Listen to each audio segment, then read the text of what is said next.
So, hi and welcome, Uma. Thank you, Nanda. It's a pleasure to be here. Likewise, I'm really happy that we could work out a time that is convenient to both of us. Of course, I wouldn't miss it for the world. So, you arrived in the US in 1997, is that right?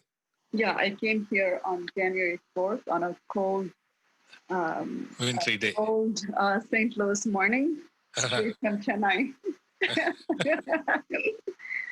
Yeah, Chennai has only three climates: hottest, right? Yes, no, the hottest. With one day of hot. Very true. So, you did your MS in electrical engineering, and then you got onto IT, and you were Yep. there for 16 solid years, right? Corporate world. Yes. Wow. Okay. And then something happened. What happened? Well, it, for me, even though I sort of talk about it as it happened all of a sudden, Huh. when I reflect back, it wasn't. You know, I heard my first awakening at the age of 8. My Uh-huh. second awakening happened at the age of 13. Mm-hmm. And gradually, I had this very uh, deep sense of intuitiveness that I Mm-hmm. didn't understand at the time. Mm-hmm. Um, and then I had an awakening, sort of, I kind of wanted something more. Huh. So I had another awakening in 2006 ish, Mm-hmm. Mm-hmm. very mild one. But actually, oh, you know what? No, it's not a mild one. In 2000, the dates and times are a little bit Oh, off. that doesn't matter. That doesn't Yeah, matter. somewhere 2005, 2006. Right. Um, I actually was able to read people's relationships like that.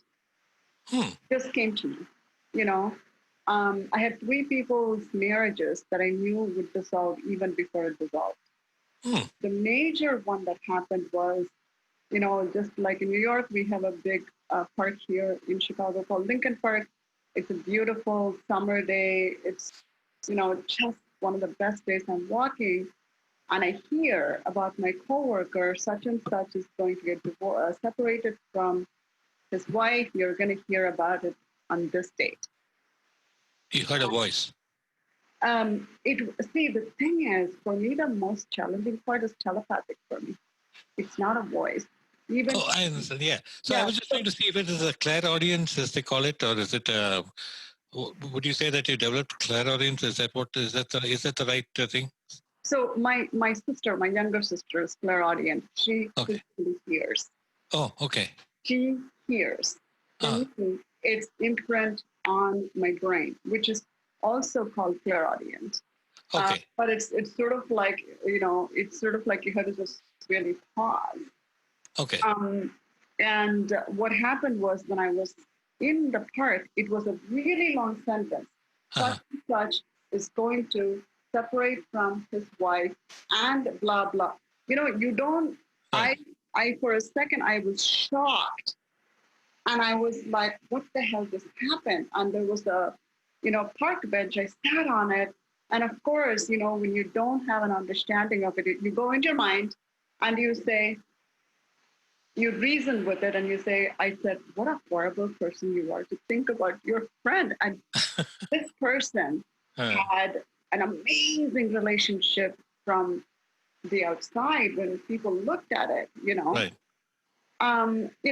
But I do want to sidestep for a second because, throughout my spiritual evolution, I'm hearing it's been a very amazing, journey for me. Mm, But what I also want to understand is people have to be very careful when they're getting a message. mm, Okay? Because hmm. when you're open, you could open any whichever portal you want. Right. Right. Anything could be communicating to you. And you have to be really, really careful. Okay. So what happened is at the end of the year, I said, you know what? This is a huge burden for me. I don't Mm, want to do this. mm, Whatever this is, take it away from me. mm. The minute I said it, it disappeared. It never came back. Uh, But for the next 6 years, I was contemplating on it. uh-huh. What was this? How did I know? but just to back up for a second, my friend, Huh. exactly on that day, Uh-huh. this person came to me and said, I am separating from my partner. Like exactly the date that was given to me. See, that is the thing that is very mind boggling even today. Mm. Okay. So then for 6 years, I just said, like, nothing, Mm. I'm like, I did some work and then I was a normal being. But this question of like, where did this information come from Mm. was literally on my brain Mm. constantly. Okay. Mm. So one day I looked back at my life and there was a pattern. Mm-hmm. Every year on August 3rd and 4th, something major would happen to me. Mm-hmm. It doesn't mean it's good, Mm. it'd be something huge. Mm. Okay, and last year it was my mom. My mom passed away on the 27th. Mm-hmm. And the third was when we had the ceremony, the wake. Oh, okay. I don't plan on, I'll be planning on a trip, and all of us are to fall on the third. Okay. And it happened. Right. And August 3rd of 2012, July of 2012, I was, you know, to make a long story short, I went and saw, I was pushed literally by something to go and talk to this person. Mm-hmm. And it was an energy healer. So I went and did some energy healing and it opened me up. Like it stretched me. Like Mm-hmm. literally it stretched me. Okay. That year, August 31st, 3rd, 2012, I'm about to leave my home. I get a call Mm. saying, hey, would you like to do another session? I'm like, hold on to the thought. I'm just literally leaving for my vacation. I was leaving for Galapagos, came back. I had a lot of questions whether I wanted to do this or not, but something said you need to go and do it. Right. Went and did it. It cleared me up.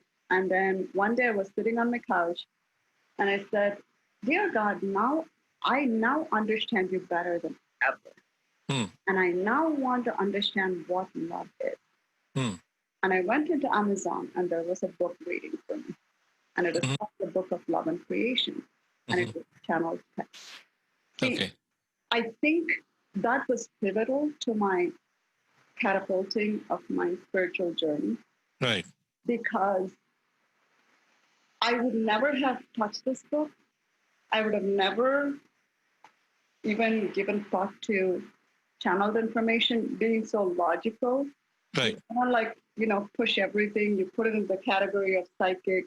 Like in those days in the US, there would be constant, Yeah. Yeah. Yeah. you Yeah. want your loved one, like, Yeah. all Yeah. Yeah. Yeah. kind of Yeah. very negative perception of it. Right. Right. And instantaneously, I knew I had to read the book, and it Mm-hmm. changed my life. Mm-hmm. I understood on a deeper level what love really means. And Okay. it just kept, the ball kept rolling and rolling and rolling. And I'll be honest, for the first time in my entire life, I truly feel love for myself, like I've never felt. Mm. And it's a very different place to be. It's a very healing and peaceful and calm place to be. Mm. And I don't think I can say, oh, of course I want more because I live in this human realm. But if I Right. didn't have a body, I would be very content. You know what I mean? I would Yeah. be Yeah. Yeah. very content. And even now, I think I'm very content. But because we live in this limitation, there's always, we A need physical money, limitation. Yeah. we need something, right? So Right. what I'm working on right now is literally to live off of Earth Mm-hmm. and become living in a sustainable, uh, neighborhood. That's what I'm Okay. up to creating right now. Okay. So this book that you read, was it by this Paul Selig, that author you were who largely Paul influenced you? Selig is the author. Paul Selig has written about 6 or 7 books. His first book is called I Am the Word. It is the I Am the Word series. Right. And it is a phenomenal book. And Paul is a clairaudient. I really owe my spiritual awakening to him because it Okay. just catapulted. It Okay. really took me on an understanding of we're here and who we really are Right. in a universal way. Quantum leap, you would say. Quantum leap, yeah. That is Okay. how the thing is, we can listen to gurus, we can listen to this, we can listen to that. But true awakening is a quantum leap. Right. It's not a step-by-step linear, I learned this and learned this, let me, and we all really, we owe it to ourselves to experience the quantum leap. And that is unconditional love. For a long time, I thought, when I stepped into the spiritual world, I heard, this is illusion, this is illusion. And I thought, oh, the earth living is illusion and there's something else. But what I'm realizing right now is the truth that has been projected is the lie. That means they are eradicating who we are as sovereign beings on earth. And it's a very, very important conversation. No more is, oh, I need to get up and go to work and I need to feed my children. Going to fly. It is not going to fly because we have been tricked. We have extremely high technological evidence that has been suppressed for the common man. I was reading something about CE5, which is Close Encounters of the Fifth Kind. Break into a segue into our main topic of discussion today. Okay. All the things about ET that they have been like, oh, ET doesn't exist. People are just crazy. All those things are literally to sort of suppress what people are seeing. So let me go back to the children. You suppress a child at the age of 6, you got it. Yeah. Because children can see angels, they can see other beings. That is why they are constantly laughing. They're looking and talking to something, and we're like, oh, it's just a child. It hasn't developed. How foolish of us. A child is completely developed. Its senses are so open. It can feel all the intangible things in the world. And then we look at the child, oh, the child has to be taught. There's nothing to teach a child. It is the fullest wisdom that it shows up when it's born. Oh, yeah. So what is your take on ETs? I am absolutely sure that it exists. Okay. 100% sure. Because this is how I look at it. If a person is looking at it like, oh, she's full of shit, I'm sorry. No, that's okay. That's fine. Here's what I say. We live on Earth. Okay? If someone says only America exists, France doesn't exist, and there's no people over there, we all will say, ha ha ha, that is stupid. But we're willing to accept that in a solar system where we have planets, there's no life that exists in there. And we have bought into the theory that there are no other, all these planets have gone kaput, they can't have life in there, it's all like lifeless, blah, blah, blah, blah, blah. Who are we? God? You know what I mean? Yeah, but ours is supposed to be the only Goldilocks planet, as they say, right? Neither too hot, neither too cold, kind of thing. See, there's. You don't know. Yeah. It's I think what it is like, truth will be constantly evolving. Truth is not where we are right now. There's only one absolute truth, and the one absolute truth is we're sovereign beings. Okay, so everything else is today. Whatever I'm uncovering is one peel of the onion, because I need to understand where my frequency is at this moment. Until I uncover that layer, I'm not ready for the truth that is next. We can't literally go from 0 frequency to 1,000 hertz frequency. It's just not possible. Right. Some people have Kundalini awakening and they're able to withstand, and somehow they come out of it and they're able to accelerate it. Hmm. But here's where we are at this time. The acceleration is much quicker. Right, right. We don't have time. Aquarian age, as they call it, right? Yeah, right now, the good and bad news is either you get on the ship or you don't. Okay. So what I'm saying is I have a feeling, forget about the universe, forget about the galaxy. I am saying that there is a good possibility that they are either beings that lived in the solar system or are living in the solar system. I'm just reading something that says the moon that Jupiter has, IAE something, I can't remember. They're saying it's not even a moon. It was placed in the orbit. If someone can place an entire object on the orbit, okay, I can't even comprehend that if you think about it. Yeah. So in our earlier conversations before this podcast, we talked about your interactions with extraterrestrials or out of these world people. So I want to develop a little bit on that because I'm personally very interested in that, and I'm sure there must be a lot of people who are also interested. You want to know something funny? Huh. Look at yourself in the mirror. You are an extraterrestrial. Okay? You and I are. See, the thing is, we forget that we are that. Right. We are from ancient Lemuria and ancient Atlantis. Ancient Lemuria stretched from the coast of Australia all through, the islands of like Guinea. If you take Philippines and Vietnam and you come, into India, and it stretched all into Africa. And Atlantis was very similar. Ancient Lemurians and ancient Atlantis lived the thriving world. So here's the perception I'm getting from all the material I'm gathering. We were that thriving community. That is why, I want people to understand how powerful we are. We don't, I accept my fellow brethren from another extraterrestrial to come and help me.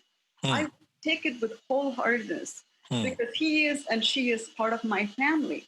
But what I'm saying is, we too have the capacity. They will never come and help you unless you understand your own capacity to do that.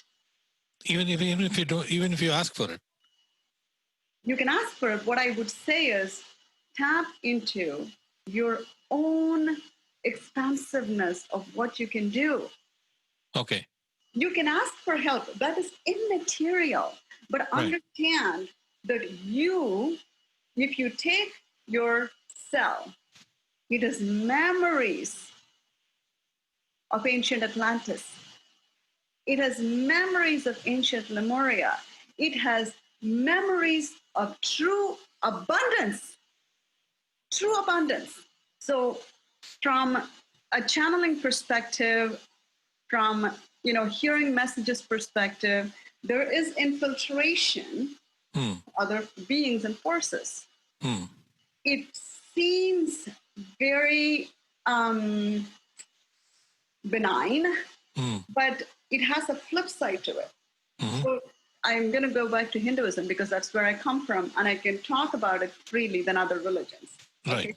If you take Hinduism, we take the Bhagavad Gita. No disrespect to Bhagavad Gita, but I'm questioning, like any other religion. Arjuna says, go and kill because it's okay. You're going to be reborn. Do your duty. Okay, if you think about it, that's mind control. It is no different than the mind control that is happening today in the war. Arjuna is going to war and he's hesitant. I don't want to kill. And what does Krishna say? And we take that and we say duty is the most important thing. Don't worry about whatever happens. No, we should be. And when you think duty is the most important thing, you create karma. Karma is not natural to a sovereign being. Karma is absolutely not natural to a sovereign being. Karma is a created concept. through the limitation. So within the limitation, you're born, born, born, born, born. So the reason I'm prefacing this conversation is I myself have to stop, think who is talking, who is giving me information. I've always been, irrespective of it, if you're a human being born on this earth, you have had infiltration. I don't care who you are. I don't care how enlightened you are. There has been infiltration. Okay? So I used to think there's something called the fifth dimension. I no longer believe in that concept. That is, again, a linear concept. So to make a long story short, I was awakened on the 9th of November. I was told I have another book coming up. I said, all right. On the 10th, so on the 9th, there was, the lion came and told me. I said, okay. But on the 10th, it was a completely different set of beings that were talking to me. And I could tell from the corner of my eye, not like physically looking, there were like a group of beings that were talking to me. And I said, okay, one of the things I never did is I never say, oh, I talk to Pleiadians or Arcturians or this or that. I am a sovereign being. I am one. I'm connected to oneness. Any being that is one is part of who I am. Okay? So I've always maintained that because it's very important for me. Good and bad? No, only love. Only love. Oneness, okay. When you're looking at oneness, there's only love. Love, okay. Okay, unconditional love. If you're in unconditional love and you're part of the one, that's fine. So there's no duality then if you're in unconditional love? There's no duality. So what I do is people say, how do you know this is right or wrong? I say, I don't. Because then you're giving something that is an absolute. Right. You know what I mean? I myself, I'm still sort of evolving. I'm an evolving being. So I can't give you the absolute truth other than we are one. So I say anything I do, I sit in a space of unconditional love. So let's say something is infiltrating. If my intention is unconditional love, they can't stay for a long time. And their message, literally because I'm staying in unconditional love, will project that unconditional love in whatever I am writing. So on 11/11, I didn't know it was 11/11. I started writing, and it was very different from everything I had ever written. It came at such a fast pace. The minute I put my finger, I started typing really fast. I mean, super fast. And I'm like getting words, that I have never heard or paid heed to. And I'm like, what the hell is happening here? And then I heard, okay, you're going to be downloading 11 codes. Fast forward, December 22nd, I finished the book and I knew I had to start writing about the codes, and I was in trepidation because I'm like, I don't know how to download codes. And the only thing I know is, because I come from an IT background, I said, oh, you know what?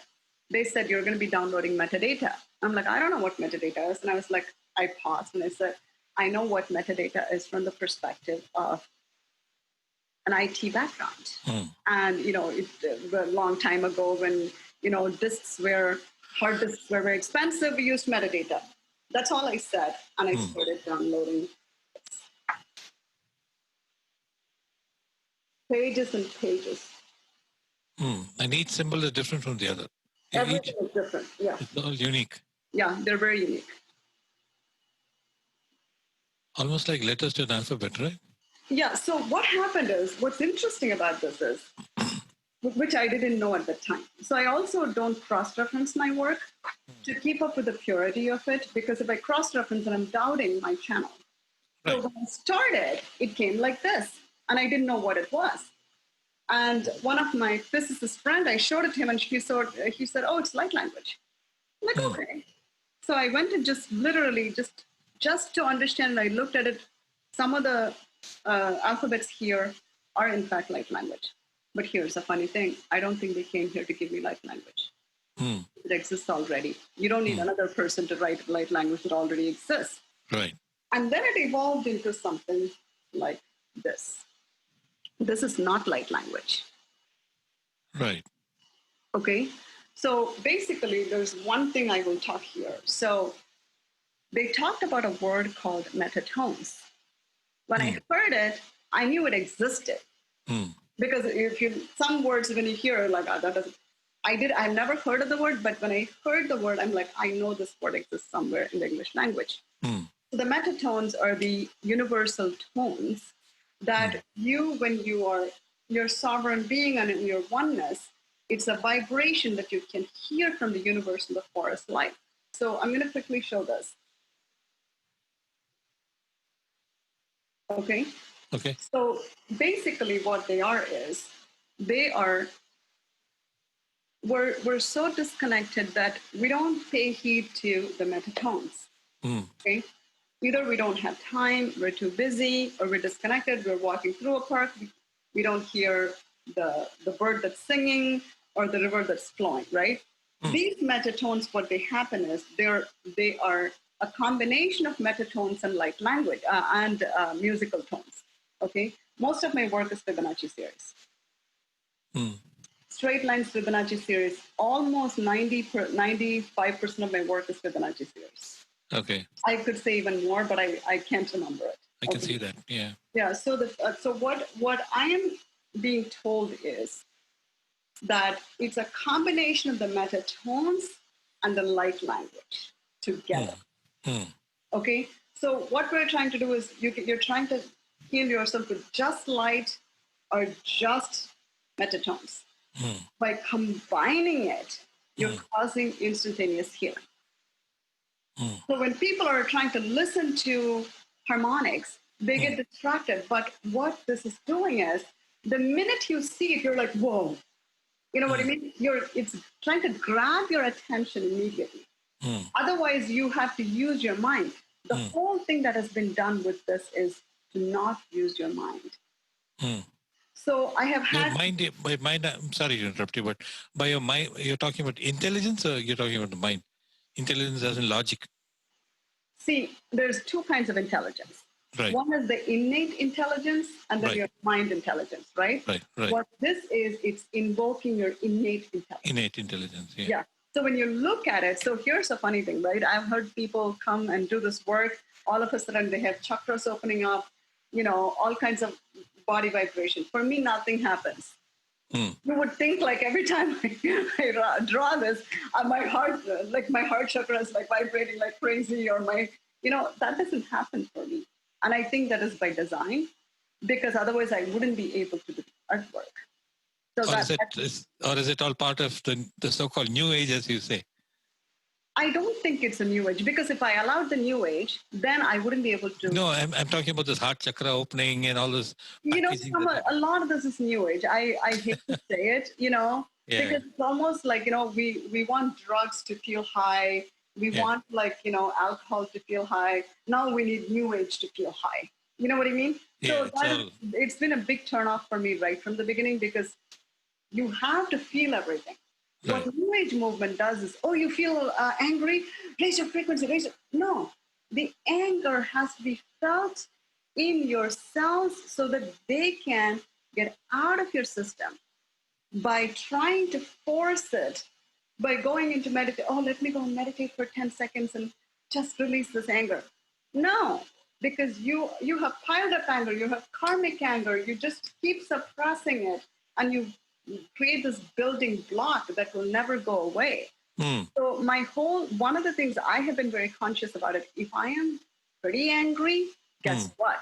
I'm going to stay there and observe it. I have become a great observer through my work. I sit, if I'm angry, I observe it. Does it mean it's very great to observe? No, it is hard. You just want to, your natural state of being is, let me get out of it and go and do something so that I can forget it. No, just sit with it. What I see is, the more we sit with that anger and not judge it or not try to do something with it and just observe it, you will see that it passes through your system more quickly than when you go and sit and start meditating. Because allowance is a state of meditation. Say it again, please. Allowance is a state of meditation. Okay, so when you're not allowing yourself to be, you're talking about accepting you for who you are, and then you get angry, and then you don't want to be who you are. That is such a contradiction by itself. then that is not unconditional love. Oh, I'm so angry. I can't be angry. I'm so evolved. I'm so new agey. I'm so this. I'm so that. I've done so much work. All that is bull crap. Mm.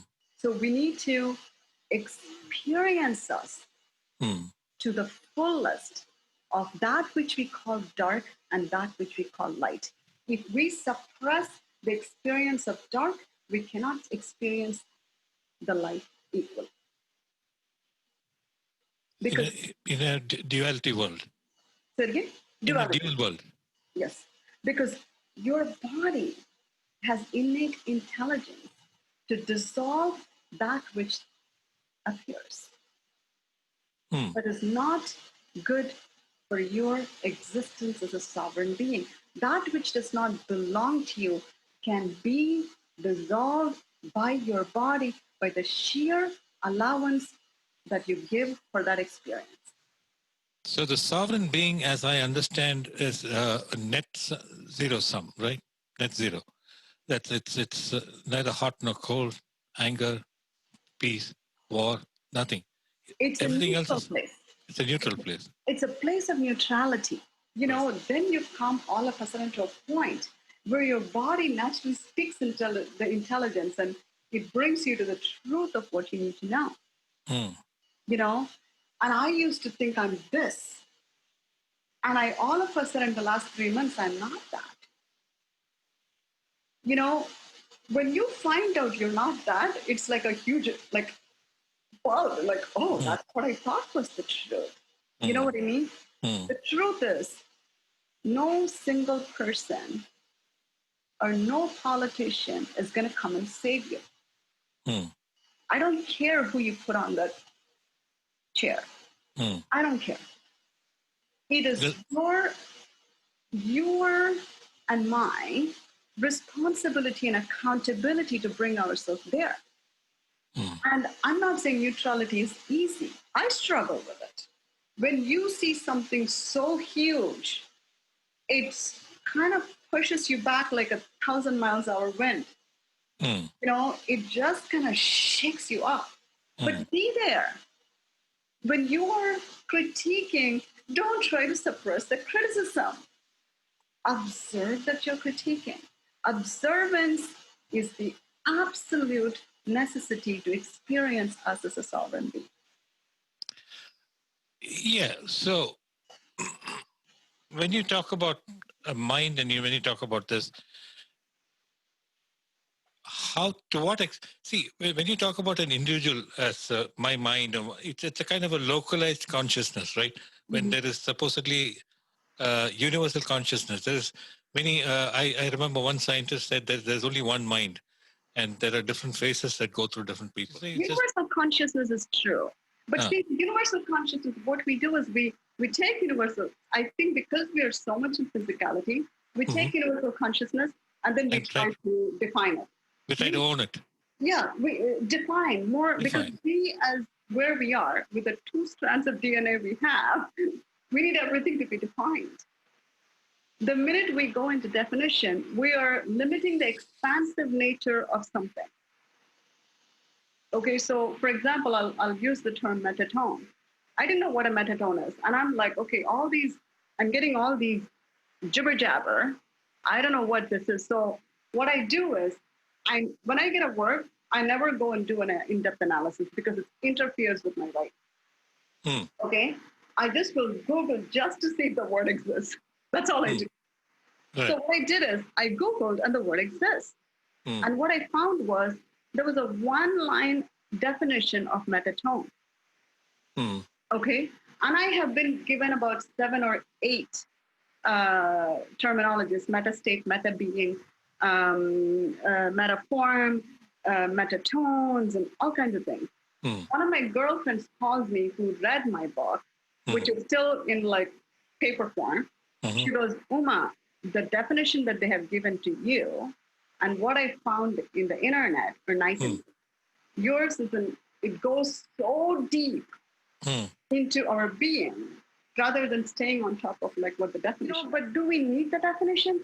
We do. Because when we're starting to, when I started having my awakening, I could not accept that I am unconditional love. I could not accept that God could love me unconditionally.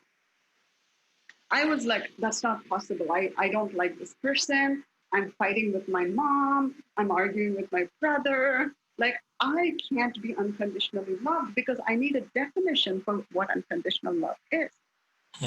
I don't think we'll ever come up with the definition for unconditional love. The reason is it is an experience. It's beyond words. It's beyond words, and it's an experience. Yeah, I get it. Experience cannot be defined. I get that. So let's jump back to the channeled art. So how does this all start off? You get a kind of a there are millions of questions rushing in my head. Let me try and prioritize them. Okay. So how do you get something like to use a very crude parallel, is it like a telephone call and you answer it and yeah, I'm on the line now, pick up a paper and start? See, the thing about my thing is, my guides know me so well. I mean, so well. To a point, I think. The guides already know you. It's a question of you knowing the guide. Yeah, I mean, what they say is, what I've heard is the guides are an integral part of you. Okay. What I found is, and I did do a recent scientific research on my artwork, and what I concluded is, they picked me because I'm so similar to their characters, if we may call that. Okay, so I am one of those people. You give me a rigid thing, I can't do it. If you say this is how it needs to be done, I can do it. So if I'm a cook and I love cooking. If you give me a recipe, I'll never follow it. I'll kind of eye it. I'll take the elements that are creative for my. Oh, that's a new ingredient I want to try. That's it. So what happened is on December 23rd, I started downloading all this codes, and there's about 1,000 codes. On December 29th, I innately knew I had to go and get a notebook. So anytime I do my work, I don't meditate. I don't sit and center myself. I bring myself as I am. I don't try to fix myself before I get into my drawing. I don't try to prepare for it. Okay? So what I do is, and it's not like this is what they taught me. It is how I have worked with it. Okay? So when I first started doing my writing, my arm will tingle, telling that I need to write. And it still, I think, happens. Sometimes I don't pay attention to it because it's become such an integral part of me. But with the drawings, it has been fascinating even for me because, so on 29th morning, so literally I wake up just like any person. If you go to work, how do? You go, you get a cup of coffee, you sit in front of your desk and you start working. That's exactly how I do. So I sat and I was like, just like, drawing. But throughout the thing, it's like kind of like, your mind interferes because you're in your physical form. You don't understand all this. I've drawn about 300 images or more. Even today, I think it's my mind working. I don't have this, I can't explain it. But there are moments of aha, I'm not going to disregard that. There's more moments of aha than the mind. Right. So on the 29th, I was sitting in the house and I said, you know what, get up, go to the store, buy a white drawing notebook, pick up a black marker and draw because I don't have those here. So basically, I would start drawing straight lines and just like, I came home, I forgot my purse, I had some cash, so somehow I was able to buy. I came home, if I can remember, between 1 o'clock in the afternoon and 2, I had drawn 4 to 5 diagrams. Literally just really fast. I drew it and I looked at them and I'm like, oh my God, what are these? They all had a musical sense. Okay, so I kept drawing. And the next week, which was Jan 5th, Jan something, okay, the days are so much. That's okay. Dates another part. Saturday, one Sunday I did it, the next Sunday, I went to Blick. And I intuitively knew I had to buy a black paper, okay, and get gold metallic pen. Mm. Don't ask me how. I Mm. just knew it. Mm. I went and got it. My first diagram was a tetrahedron. Okay, Mm. I didn't. So when I sit for an art, I have no idea what I'm going to draw. Mm. When I began this journey, I had absolutely no idea. I will sit, I will either take a ruler or, the metallic paper. My hand will go, I'll put it. But here's what I want to make clear. People have asked me this question. Is someone working through you? No, I am very much present, 100%. Mm. Okay? It's not like something is moving my hand. No. Mm. So I put my scale, and sometimes there will be a mistake that will happen. My hand will shake and the straight line will go a little crooked. That means you allow it. I'll be like, okay, I'll allow it, you know. And as I kept allowing it, and I embraced the mistakes, I embraced the mistakes like you cannot believe. And that is the state of unconditional love. Mm. That every mistake that I allowed brought me to miracles. I would finish the diagram and I'm like, oh, why did this? I was going to do this line and like it just did this. And like, I'm Mm. like, I finish it and I look at it and it's a masterpiece. You know, I have never been the kind of a person who looks at my work and say, wow. I Mm. looked at my own work and I'm telling you, Mm. and it kept evolving. Then I went and got a silver pen. Mm. And then I knew that I needed to get metallic colors and glitter, and like it kept evolving and kept evolving. Many people come and ask me, how long does it take for you to do this? When I initially started, half an hour to 40 minutes, I was done with the time. Mm. Now it takes me longer because I do a little bit more embellishments, Mm. because the amount of colors I use and everything it's evolving. Okay. Mm. But what's interesting in this is my drawings were not exponential. Mm. It was a straight line. I was Mm. here, I was here, I was here. It just kept going up this way. Mm. It didn't like, oh, gradually increase. And I was showing one of my paintings to someone from Mexico, and they looked at it and they said, this is a style that is used in Mexico, the way you have colored this picture. And I'm like, Mm. what? So I really don't know. But recently, as part of the evolution, what's been happening is uh, once in a while, Mm. very once in a while, Mm. actually, I can even say on two instances, Mm. I just splashed the entire painting. Like, Oh. like when you're walking and you look at it, and then it's when you're in a bus, Yeah, yeah, yeah. you're like going in the bus and you see something and then it's gone. Right. Literally, very like, I'm like, oh, I got it. And then I have drawn. Now, once in a while, I'll give, for example, this is a great example. When I also get codes. So, for Mm. example, you see this was Mm. shown to me. Mm. That's all was shown to me. Mm. Everything else just evolved. Okay. Okay, so mostly, sometimes I'll be just shown something. Sometimes I don't know what I'm coming to, but I could be angry at someone and I'll be drawing. I could be extremely happy while drawing. Mm. I was in India, myself and my brother were having a huge argument. In Mm. the midst of an argument, I drew something and I looked up and I was like, it was beautiful. Mhm. So that means we don't need to try to suppress something before coming and doing our spiritual work. We have to Right. accept who we are while we are in the process. And that gives me huge freedom. Huge. Yeah. Yeah. So I recently someone asked, do you meditate before you draw? No. Nothing. I just show up. Mm-hmm.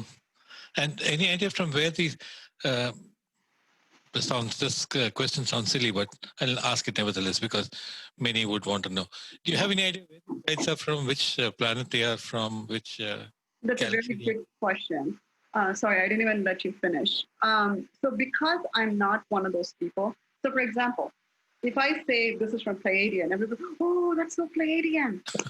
If I say, oh, this is from Akshay, oh my God, I am not one of those people. Right. Okay, and I'm not saying it's wrong. Then we are again creating separation, right? Then, Right. then I'm from India, you're American. Like, it doesn't work for me. So basically, there has been a question that has been posed to them, and they said, we don't want to, it doesn't matter. And I said, Mm. great, I don't need to know either. Right. But, have I had other visitors? Recently, I've had. Mm-hmm. And I look at them and I say, yeah, we'll talk. I'm not one of those people that's going to be like, oh my God, they're here. I want to be prepared for it so that I can, in my fullness, show up Mm. rather than out of excitement that they're better than me. I never have it that my Mm. guys are better than me. I don't have it. Mm. But one thing I do know is they have something that is me in my full evolution. Mm. You know what I mean? Yeah, that's they are part of your overall scheme of things. Exactly. I don't like, so for example, I don't believe in a guru system. Right. So I don't believe they're my guru because the minute I tell them they're my Yeah. guru, they go It's a power game. Yeah. power game. I don't play the power game with them. Once in Yeah. a while. So in November and December, I was it was 20 minus 21 degrees Fahrenheit outside. I was constantly burning up. And I was being woken up at like 2 in the morning and 3 in the morning. I would have downloads of diagrams and I said, can't do. Sorry. Doesn't work for me.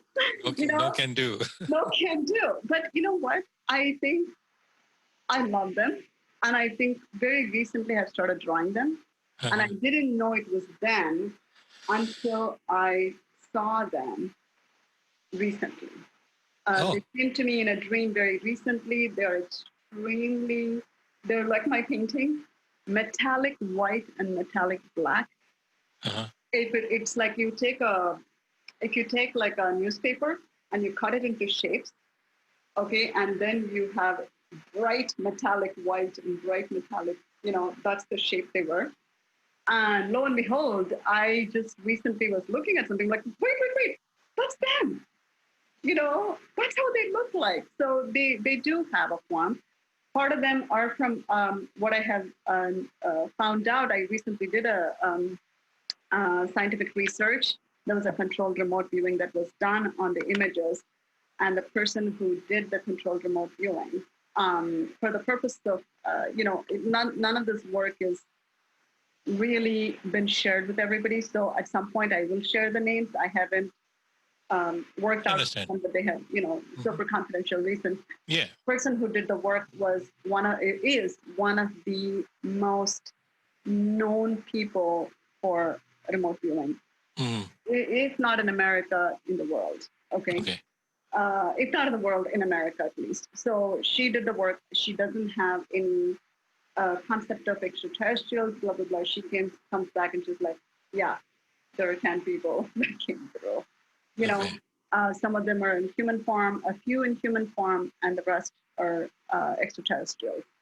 And Mm-hmm. I'll be honest with you, Nanda, even though I hear all this, I don't know who they are. You know what I Mm. mean? It's not Mm. like, yes, I am sure this is who they are. Yes, I have absolutely talked to them.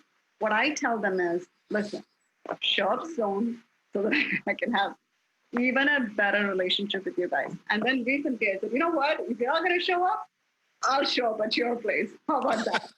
So, it's Yeah. like, who knows? You know, Yeah. Like I told you earlier, right? That it's physically not possible to move from so many light years and still. So it's obviously some kind of quantum entanglement where it's a more projection than anything else. Yeah, and they could be here amongst us, Yeah, absolutely. Who knows? Who knows? Yeah. And what I told them is, listen, I'm in physical form. Until I am able to see you in physical form, it's really hard for me to believe that you exist. People can say all they want. Oh, they exist in soul and spirit, blah, blah, blah. For me, I'm a physical person. I need to be able to touch, feel, and say you're here. Otherwise, you're a figment of my imagination, You have to, your tactile senses have to tell you that they exist. Yeah, and I am one of those persons who's very touchy-feely. So don't exist somewhere and tell me that I need to trust that whatever you're giving me is right. You know what I mean? One of the funny thing is, as we were doing the reading, I was told that they're extremely funny, but I am one of those people, I'm not humorous, but I'm like, kind of like, I have once in a while, I'll just release something that is like, like poking fun at people, and I poke fun at myself. So I see that they have an element of that. And then that leads me to think, then is it me? I have no idea. But one thing I can tell you is I've never drawn in my life. I'm not an artist. The only thing that I can think of from the perspective of something that was really, I could call myself an artist, is my biology record from 12th grade, which I did it with a passion. I never have held a brush. I don't know how to hold a brush. And every single artistic material I have today at my home was intuitively brought to me. I didn't go looking for what is there. I would look at something, that's what I need. Okay, colors, this is what I need. And the colors and the metal tones together are creating the healing.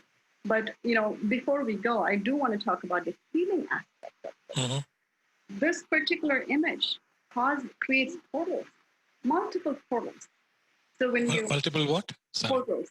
Oh, portals, okay. Yeah, portals. So basically, let's say, so these images are not like, oh, I like this image, so let me buy and blah, blah. No, that's not how it works. It is not to create wealth.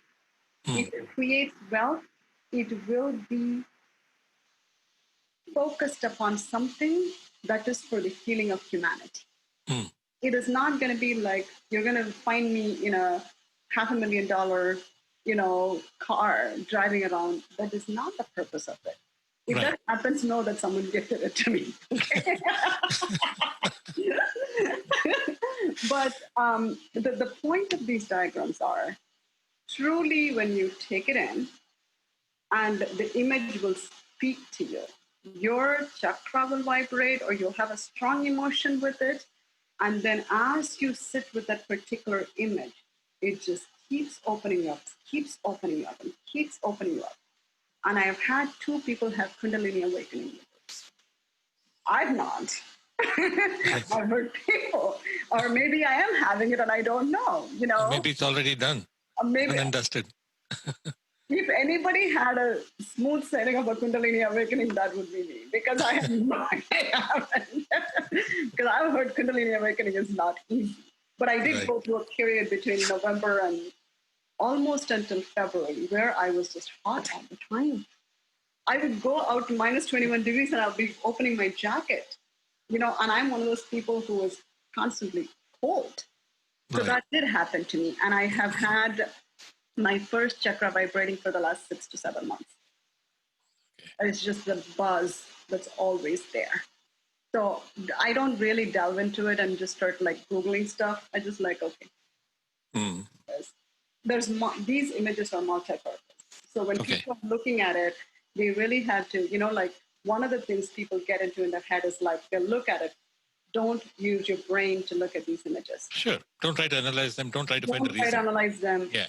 Listen to your body, how it's reacting. Yeah. And the highest reaction is the image that you need to pick in order to work with. Right. Okay. Or you could also take something that's the lowest reaction. It doesn't matter, but it has to be something your body is telling you, not your mind is telling you. Right. And so right now I'm in the process of printing them.